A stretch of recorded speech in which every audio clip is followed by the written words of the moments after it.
arguments with newcomers and outsiders, so Gracetown had learned to keep its stories to itself. Abby thought she had found her dream job in Gracetown, a fresh start.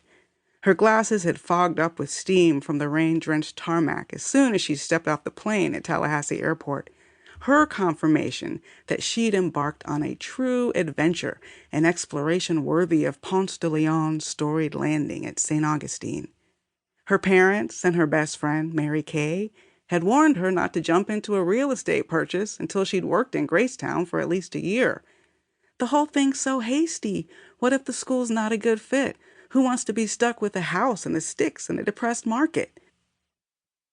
But Abby fell in love with the white lakeside colonial she found listed at $150 for sale by owner. She bought it after a hasty tour. Too hasty, it turned out. But at nearly 3,000 square feet, this was the biggest house she had ever lived in, with more room than she had furniture for. A place with potential, despite its myriad flaws. A place, she thought, very much like her. The built-in bookshelves in the Florida room sagged.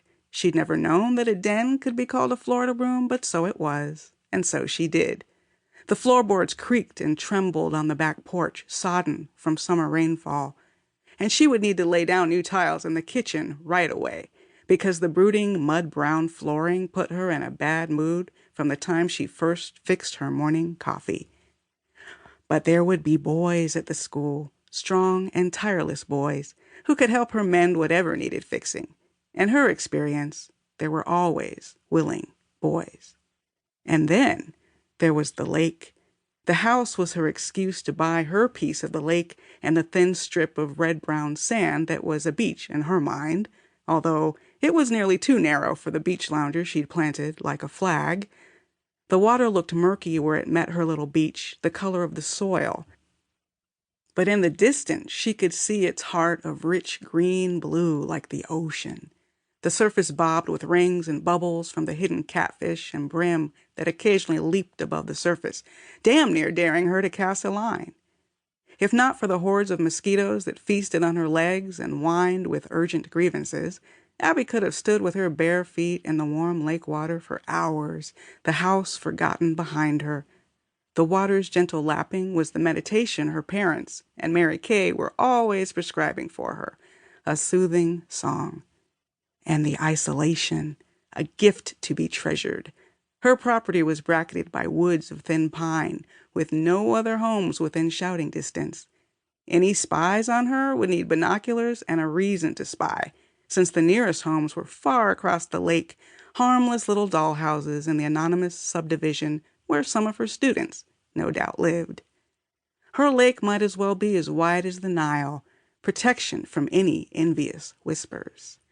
As if to prove her newfound freedom, Abby suddenly climbed out of the tattered jeans she'd been wearing as she unpacked her boxes, whipped off her t-shirt, and draped her clothing neatly across the lounger's arm rails.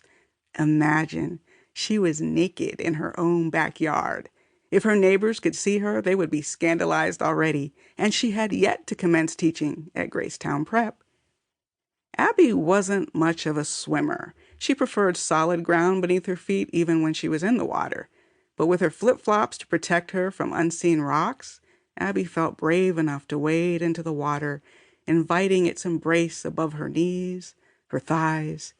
She felt the water's gentle kiss between her legs, the massage across her belly, and finally a liquid cloak upon her shoulders. The grade was gradual, with no sudden drop-offs to startle her, and for the first time in years, Abby felt truly safe and happy. That was all Gracetown was supposed to be for Abby LaFleur. New job, new house, new lake, new beginning. For the week before summer school began, Abby took to swimming behind her house daily, at dusk, safe from the mosquitoes, sinking into her sanctuary.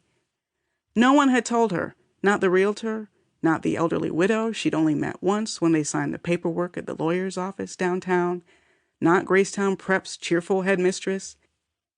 Even a random first grader at the grocery store could have told her that one must never, ever go swimming in Gracetown's lakes during the summer. The man-made lakes were fine, but the natural lakes that had once been swampland were to be avoided by children in particular.